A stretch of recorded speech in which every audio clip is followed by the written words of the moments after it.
اتل ما اوحی الیک من الكتاب واقم الصلاة ان الصلاة تنہى عن الفحشاء والمنکر ولذکر اللہ اکبر واللہ یعلم ما تصنعون. آپ جس کتاب کی آپ کی طرف وحی کی گئی ہے اسے پڑھ کر سنائیں اور نماز قائم کریں کہ نماز ہر برائی اور بدکاری سے روکنے والی ہے اور اللہ کا ذکر بہت بڑی شے ہے اور اللہ تمہارے کاروبار سے خوب باخبر ہے. بسم اللہ الرحمن الرحیم. الحمد للہ رب العالمین وصلی اللہ علی محمد وآلہ الطاہرین ولعنۃ اللہ علی اعدائہم اجمعین. موضوع گفتگو تشہد. ہر 2 رکعت کے بعد تشہد ضروری ہے، تیسری رکعت سے پہلے. یعنی جیسے ہی 2 سجدے انجام دیے کھڑے ہونے سے پہلے تشہد واجب ہے دوسری رکعت میں. اسی طرح سے آخری رکعت میں، اب اگر وہ تیسری رکعت ہے مغرب کی اس میں بھی ایک تشہد واجب ہے اور پھر سلام ہے، اور اگر وہ چوتھی رکعت ہے عشاء کی اس میں بھی ایک تشہد واجب ہے اور وہ آخری رکعت ہے اس میں سلام کہنا ہوگا. تشہد ہے اشہد ان لا الہ الا اللہ وحدہ لا شریک لہ واشہد ان محمدا عبدہ ورسولہ اللہم صل علی محمد وآل محمد. ایک صلوات نماز میں واجب ہے، باقی جتنی صلوات ہیں وہ مستحب ہیں اور ان صلوات کو پڑھنا چاہیے اگر وقت ہے اور گنجائش ہے، کیونکہ بقول حضرت آیت اللہ مظاہری کی ایک دفعہ انہوں نے اپنے درس خارج میں فرمایا کہ نماز کی وجہ سے تمام اعمال قبول ہوں گے، یعنی نماز پر دار و مدار ہے تمام اعمال کی قبولیت کا.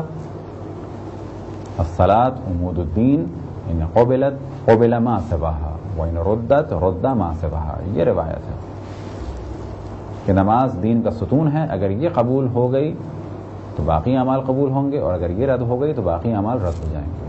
تو وہ اسی حدیث کو مد نظر رکھتے ہوئے فرماتے ہیں کہ نماز کی وجہ سے سارے اعمال قبول ہوں گے اور نماز کی قبولیت کا دار و مدار ہے کس پر؟ محمد و آل محمد پر صلوات.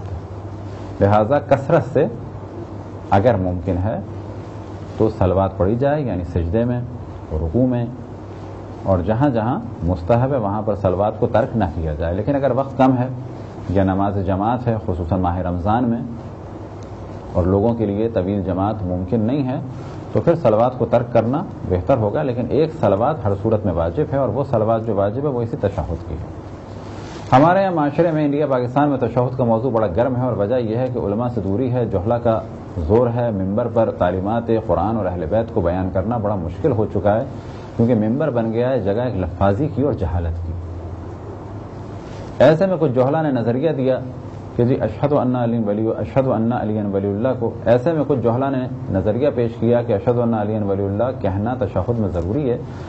تو یہاں پر مختصر سا جواب دیں گے اور وہ جواب یہ کہ اگر یہ ہمارا مذہب کوئی نیا مذہب ہے اور ہر آدمی کو حق ہے کہ جو چاہے کرے تو پھر تو دروازہ کھلا ہے. لیکن اب یہاں دیکھنا چاہیے کہ اگر کوئی یہ کہتا ہے کہ ہم توضیح المسائل کو نہیں مانیں گے تو سوال ہوگا پھر کس کو مانو گے؟ چلو اگر اس کو نہیں مانتے تو افت العوام میں دیکھو، اسے نہیں مانتے 100 سال پہلے، 200 سال پہلے، 300 سال پہلے، 400 سال پہلے ایران میں، عراق میں، انڈیا میں، افغانستان میں، لبنان میں، یمن میں، آذربائیجان میں، دنیا کے مختلف حصوں میں جاؤ، مدینے میں، مکے میں، وہاں پر دیکھو مومن نماز کیسے پڑھتے ہیں اور کیسے پڑھتے تھے. تو ہر جگہ ایسے ہی پڑھتے ہیں جو ہم طریقہ آپ کے سامنے بیان کر رہے ہیں. اب اگر چند جوہلا کے جو کنورٹ ہوئے اور خصوصاً بعض دیہاتوں میں کنورٹ ہو کے آئے وہ اگر اس طرح سے شیعت سے کھیلنے لگے تو اس سے بڑھ کر کوئی ظلم نہیں ہو سکتا. اب وہ کہہ رہے ہیں کہ جی اشہد ان علی ولی اللہ واجب ہے. ہاں عقیدہ رکھنا واجب ہے. کیا ہر واجب چیز کا ذکر تشہد میں واجب ہے؟ قطعاً ایسا نہیں ہے. ایک دلیل لائی جاتی ہے کہ جی فقہ الرضا میں اس روایت کا ذکر ہے. تو یاد رکھیں فقہ الرضا کوئی امام رضا سے منسوب کتاب نہیں ہے، یہ کتاب کا نام ہے. علامہ مجلسی کے والد کے دور میں یہ کتاب مکے سے پہلی دفعہ آئی. علامہ مجلسی نے اسے بہار میں نقل کیا اور اس کتاب کے بارے میں جو امکان قوی ہے کہ یہ شلمغانی کے جو امام کے زمانے میں ایک مشہور فرد تھا اور بہت سارے لوگوں کا یہ احتمال تھا کہ شاید یہ نائبین خاص میں سے ہوگا. بعد میں وہ شخص منحرف بھی ہو گیا. یہ در حقیقت اس کی کتاب ہے. اب اگر اس کتاب کو معیار قرار دیا جائے تو اس میں فقط یہ نہیں ہے اشہد ان علی ولی اللہ، بلکہ اس میں جناب جبرائیل و میکائیل و اسرافیل کا بھی ذکر ہے، انبیاء کا بھی ذکر ہے. تو یہ کیسے ممکن ہے کہ آپ تشہد پڑھیں، اس میں اس کتاب کو آپ کوٹ کریں، فقط علی ولی اللہ آپ پڑھیں اور باقی چیزیں نہ پڑھیں؟ پڑھنا ہے تو سب کچھ پڑھنا ہوگا. اور اسی کتاب میں ہے کہ کمترین گواہیاں جو تشہد میں ہیں لا الہ الا اللہ، یعنی اشہد ان لا الہ الا اللہ و اشہد ان محمد رسول اللہ ہے. اب اگر کوئی اس کتاب کو کوٹ کرتا ہے تو کہا جائے گا اس کتاب کی اذان اور اقامت میں علی ولی اللہ نہیں ہے. پھر کیا جواب ہوگا آپ کے پاس؟ کچھ جوہلا نے یہ کہا کہ پہلے پڑھا جاتا تھا، تقیہ کی وجہ سے ختم ہو گیا. تو جب بھی کوئی یہ بات کہتا ہے تو ہم کہتے ہیں کہ اس سے بڑھ کر کوئی لطیفہ نہیں ہو سکتا، کیونکہ اذان اور اقامت میں پڑھا جائے کہ جو بلند آواز سے دی جاتی ہیں، خصوصاً اذان کے جو چیخ چیخ کے دی جاتی ہے ندا، تو تقیہ وہاں پر نہیں ہو رہا تھا. اور جو چیز خاموشی سے پڑھی جاتی ہے، تنہائی میں پڑھی جاتی ہے، اس پہ تقیہ ہو رہا تھا. بس جو بھی یہ بات کرتا ہے کہ تقیہ کی وجہ سے یہ چیز ختم ہو گئی تشہد میں سے، وہ ایک مذاق کر رہا ہے، ایک لطیفہ بیان کر رہا ہے. ہاں اگر اس کے برخلاف ہوتا کہ اذان میں نہ ہوتا اور تشہد میں ہوتا تو پھر یہ امکان تھا کہ کہا جائے کہ جی تشہد میں تھا اور ہے، اذان میں نہیں تھا، اور اذان میں یوں نہیں تھا کہ دشمن سنتے تو جان کا خطرہ تھا لہذا ہٹا دیا گیا. تو سمجھ میں نہیں آتا کہ اذان میں سے علی ولی اللہ غائب نہیں ہوا تقیہ کی وجہ سے، اور حی علی الصلاۃ غائب نہیں ہوا، اور تشہد میں سے غائب ہو گیا. یہ بالکل ایک جہالت کی دلیل ہے کہ جو ہمارے بعض جاہل قسم کے افراد کہ خدا منبر امام حسین کی حفاظت کریں ان جوہلا سے، محفوظ رکھیں مؤمنین کو ان جوہلا کے شر سے. تو اصل تشہد یہی ہے. اور پھر ہم عرض کریں کہ 500 سال پہلے کی کتابوں میں دیکھیں، 1000 سال پہلے کی کتابوں میں دیکھیں، یہی تشہد ہے. لہذا چند کنورٹڈ قسم کے جاہل و فاسق قسم کے ذاکرین کو حق نہیں ہے کہ جب چاہیں جس وقت چاہیں مذہب اہل بیت سے کھیلیں. اور پھر ہم عرض کریں کہ یہ مومنین کی بھی ذمہ داری ہے کہ ایسے فاسق اور جاہلوں کو منبر پہ نہ آنے دیں. تو یہ ایک ضمنی گفتگو تھی تشہد کے بارے میں کہ جسے ہمارے معاشرے میں فتنے کا سبب بنایا جا رہا ہے.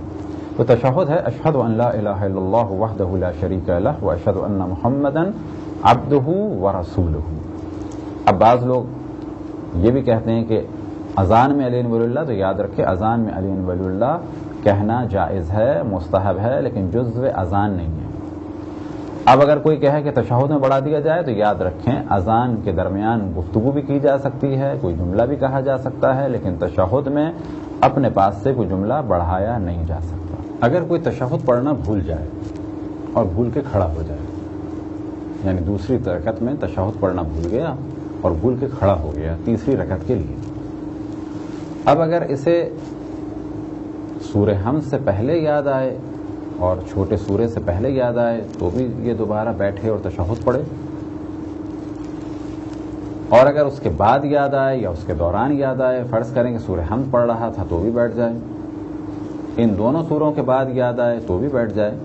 لیکن ہاں اگر رکوع میں جانے کے بعد یاد آئے تو ایسی صورت میں نماز صحیح ہے، وہ کہ یہ واجب ہے، کیونکہ بھول سے اس واجب کو اگر ترک کر دیا گیا تو نماز باطل نہیں ہوتی.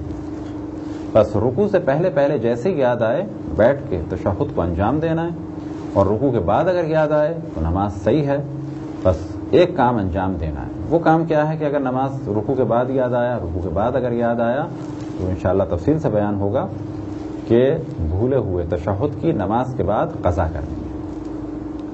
اسی طرح سے اگر کھڑے ہو گئے تھے تو بیٹھنا ہوگا، اور بیٹھنے کے بعد 2 عدد سجدہ سہو انجام دینے ہوں گے قیام بیجا کے لیے، یعنی کھڑے ہونے کے لیے. کھڑے ہونے کا وقت نہیں تھا، ہم کھڑے ہو گئے، اب دوبارہ بیٹھ کے تشہد پڑھنا ہے، اور پھر دوبارہ کھڑے ہو کر اگر سورہ حمد نہیں پڑھی تھی تو بھی پڑھنا ہے، اور اگر پڑھ لی تھی تو بھی دوبارہ سورہ حمد پڑھنا ہے، پھر ایک سورہ پڑھنا ہے، اس کے بعد رکوع میں جانا ہے. یہ ہوگی تیسری رکعت. واجب ہے کہ تشہد میں بیٹھا جائے. کس طرح سے بیٹھا جائے؟ جس طرح سے بھی بیٹھنا ممکن ہو. عام طور پہ اس طریقے سے بیٹھا جاتا ہے، اور اگر کسی کے لیے ایسے بیٹھنا ممکن نہ ہو تو جس طرح سے بھی بیٹھ سکے، ٹانگیں پھیلا کے بیٹھ سکے، پالتو مار کے بیٹھ سکے، گھٹنا اوپر کر کے بیٹھنا چاہے بیٹھ سکے، جیسے بھی بیٹھنا چاہے وہ بیٹھ سکتا ہے. لیکن مستحب طریقہ یہ ہے کہ بائیں پاؤں یعنی لیفٹ اس طرح سے ہو، اس پہ بیٹھا جائے، اور رائٹ اس کے اوپر. اب جب اس طرح سے بیٹھیں گے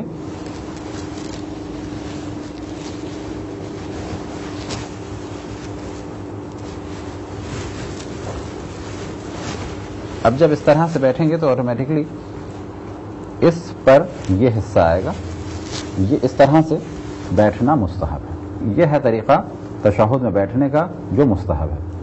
لیکن عام طور پہ اس طرح سے بیٹھنا مشکل ہے، لیکن اگر پریکٹس کی جائے تو تدریجاً آسان ہو جاتا ہے، خصوصاً جوانوں کے لیے.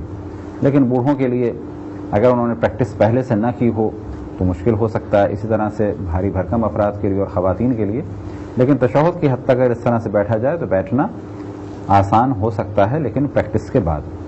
یہ ہے مستحب طریقہ. تشہد کے مستحبات میں سے ایک مستحب یہ ہے کہ اس طریقے سے بیٹھا جائے. اسی طرح سے دونوں ہاتھ انگلیاں ملی ہوئی ہوں اور ران پر ہوں، نگاہ اس جانب ہو یعنی اپنی گود کی جانب ہو. اسی طرح سے تشہد سے پہلے الحمدللہ یہ پڑھا جائے یا یہ پڑھا جائے بسم اللہ و باللہ و خیر الاسماء للہ. اور تشہد کے بعد کہا جائے وتقبل شفاعتہ وارفع درجتہ، اور اس کے بعد زمین پہ ہاتھ لگا کے اطمینان کے ساتھ بلند ہوا جائے اگر اگلی رکعت میں جانا ہے، ورنہ اس کے بعد سلام ہوگا. یہ تھی مختصر سی گفتگو تشہد کے بارے میں. خداوند تبارک و تعالیٰ سے دعا ہے کہ بحق محمد و آل محمد ہمیں اپنے رسول اپنی حجتوں خصوصاً امام زمان علیہ السلام کی معرفت اور اطاعت کی توفیق عطا فرمائے. وصلی اللہ علی محمد و آلہ الطاہرین.